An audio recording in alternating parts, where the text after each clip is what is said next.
U.S. releases review on removing vegetation to stop wildfires. Boise, Idaho. APU federal officials have released their review on removing or changing vegetation over a huge swath of the U.S. West to stop wildfires on land used for cattle ranching, recreation and habitat for imperiled sage grouse.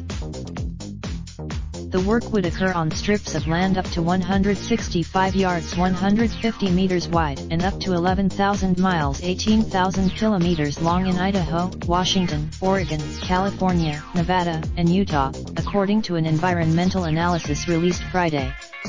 It didn't give specifics. The U.S. Bureau of Land Management announced in 2017 it planned the review into creating so-called fuel breaks that starve fires of vegetation that can burn in the Great Basin.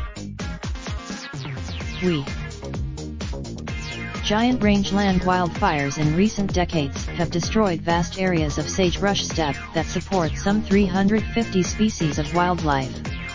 Experts say once cheatgrass takes over, the land is of little value.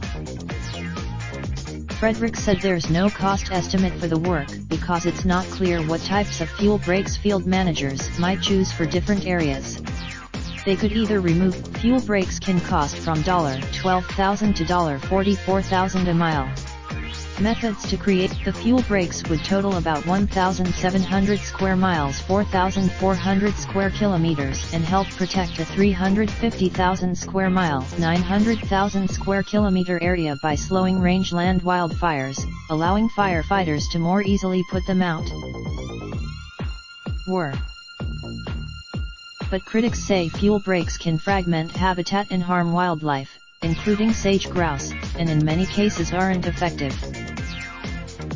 Eric Malvar of Western Watersheds Project noted that rangeland wildfires have jumped interstates in the Columbia River.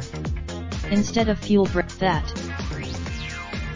public comments on the environmental review are being taken until early August.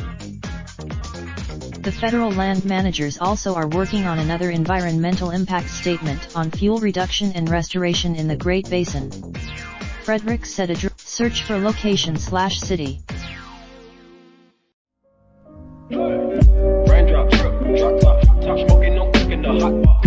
Fucking on your bitch, yeah, that. Looking up, open the park pot.